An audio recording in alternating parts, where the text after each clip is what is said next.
You may not buy SpaceX on IPO day, but you may still end up owning it through your ETF, through your retirement account, through the tech funds already sitting inside your portfolio.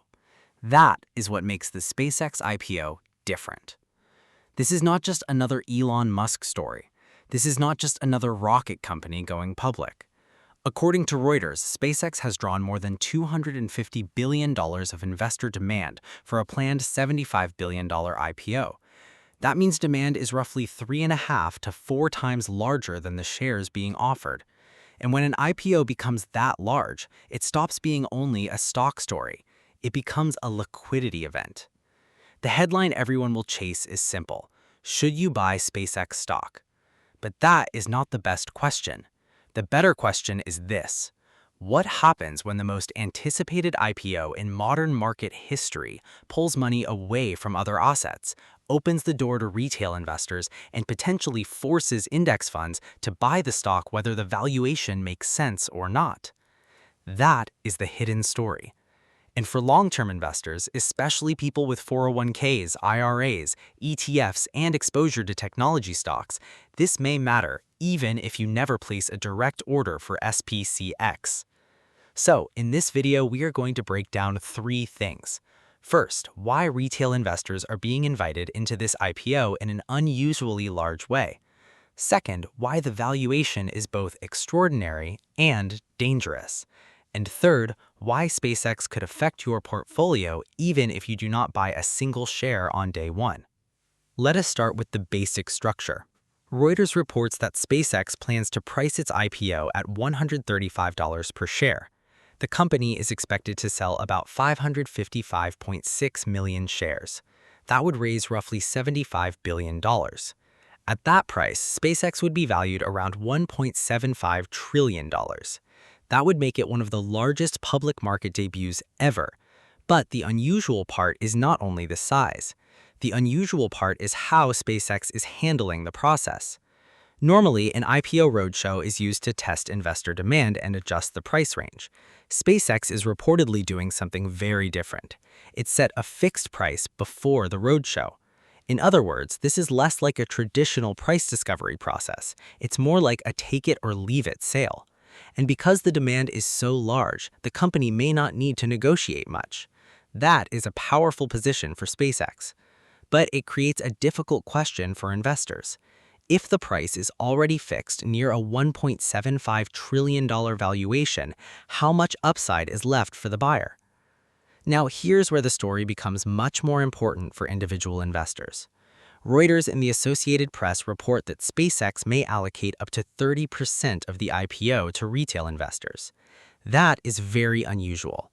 In many large IPOs, retail investors typically receive only a small allocation, often around 5 to 10%.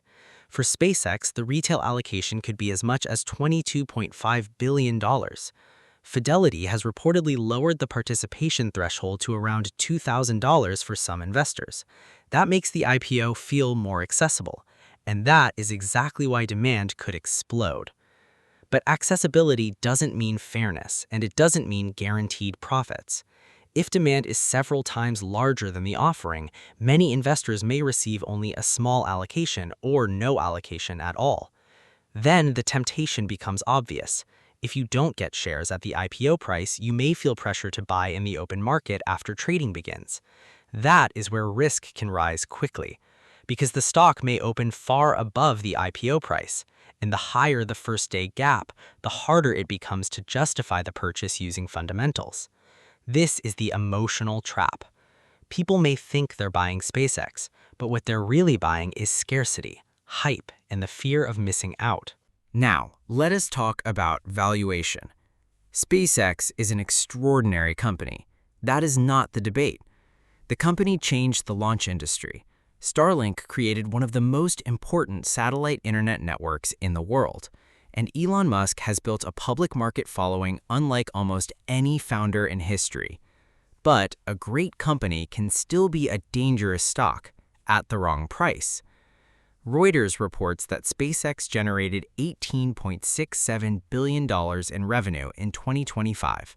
The company also reported a net loss of $4.94 billion. At a valuation near $1.75 trillion, Reuters calculates that SpaceX would trade around 93.7 times trailing revenue. That is not 93 times earnings. There are no positive earnings to value. That is 93 times revenue. For context, Tesla has traded at a much lower revenue multiple. Palantir has traded at a high multiple. Rocket Lab has traded at an even higher one. But SpaceX is not being valued only as a rocket company. It is being valued as a space company, a satellite internet company, an AI infrastructure company, and an Elon Musk platform company, all at once. That creates massive upside if the vision works, but it also means investors are paying today for future businesses that may take years to prove. The strongest part of the SpaceX story is Starlink.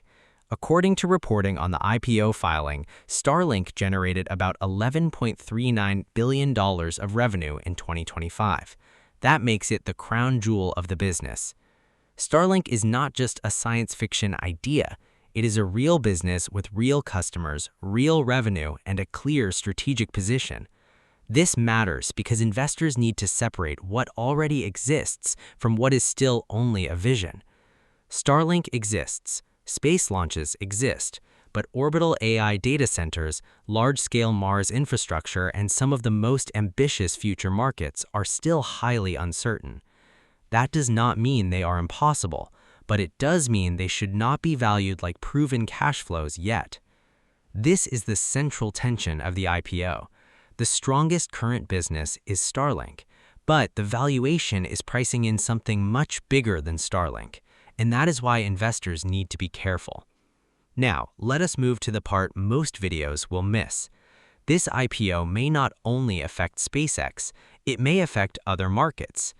Reuters reports that demand for the SpaceX IPO is so large that South Korea cleared about $1.5 billion in dollar purchases linked to the offering. That is not normal IPO behavior. That is a sign of global capital moving toward one deal. Reuters also reported that the SpaceX IPO may pull risk capital away from crypto because some of the same retail investors who speculate in crypto may now be chasing the biggest technology IPO in history. This does not mean SpaceX will crash crypto. That would be too simple. But it does mean one thing. Capital has to come from somewhere. If investors move money into SpaceX, some of that money may come out of other high-growth assets. That could include speculative technology stocks. It could include AI names. It could include crypto. It could even include existing positions in large-cap tech. So, the real question is not just whether SpaceX goes up on day one. The real question is what gets sold to make room for it. Here is the part that should matter to long-term investors. You may not buy SPCX directly, but if SpaceX enters major indexes or index-linked products, you may still own it indirectly. Business Insider reported that S&P Dow Jones indices will not fast-track SpaceX into the S&P 500. That matters because S&P 500 inclusion normally requires a trading history and positive GAAP earnings. SpaceX does not appear to meet that standard today. But NASDAQ has a different fast entry framework for very large IPOs. That means SpaceX could potentially enter NASDAQ-linked indexes much faster than it could enter the S&P 500. And if that happens, funds tracking those indexes may need to buy the stock. This is why the story is bigger than day one trading. If index funds become buyers, retail investors can become indirect holders, not because they made an active decision, but because the fund they already own made the decision for them. That is why this IPO could reach far beyond the people clicking buy on SPCX. There is also a governance issue. According to reporting on the IPO filing, Elon Musk controls the vast majority of SpaceX voting power. Business Insider reported that Musk controls about 85.1% of voting power ahead of the offering. The Associated Press reported voting control above 82%. Either way, the message is clear. Public shareholders will provide capital, but they will not control the company. That may not bother investors who believe Musk is the reason SpaceX is valuable, but it should still be understood clearly. When you buy a company like this, you are not only buying revenue, you are buying execution risk. You are buying founder risk, you are buying governance risk, and you are buying the belief that one person can continue turning impossible goals into operating businesses. That belief has worked before, but it is not free. At this valuation, the founder premium is already in the price. So, what should investors actually watch? Not hype, not social media, not first-day headlines. Watch 5 things. Number 1, the opening price. If SPCX opens far above $135, the risk-reward changes immediately. Number 2, the first week volume.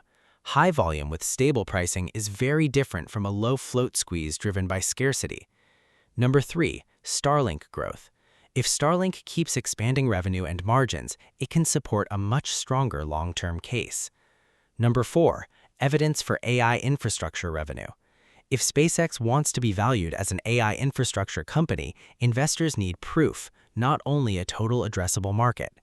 Number 5, index inclusion and fund flows. If NASDAQ-linked funds become forced buyers, the stock can disconnect from fundamentals in the short term. That can create momentum, but momentum is not the same as value. Here is the final takeaway. SpaceX may be one of the greatest companies of this generation, but that does not automatically make the IPO a great investment at any price. The opportunity is real, the company is real, Starlink is real, the demand is real, but the risks are also real. A $75 billion IPO, a $1.75 trillion valuation, more than $250 billion in demand, a major retail allocation, a potential index fund impact, and a business model that mixes proven revenue with extremely ambitious future markets. That is why this IPO matters. Not because everyone should buy it, but because almost everyone in the market may feel it. So before you chase SpaceX on IPO day, ask one question. Are you buying a business at a rational price, or are you buying the most powerful FOMO event Wall Street has seen in years? That difference may decide whether SPCX becomes a long-term compounder or the most expensive lesson retail investors learn in 2026. If you want a deeper breakdown of the SpaceX valuation after the stock starts trading, subscribe to Daily Filter Investing. I'll update this analysis after we see the actual opening price, the first trading volume, and whether the market is treating SPCX like a business or like a belief system.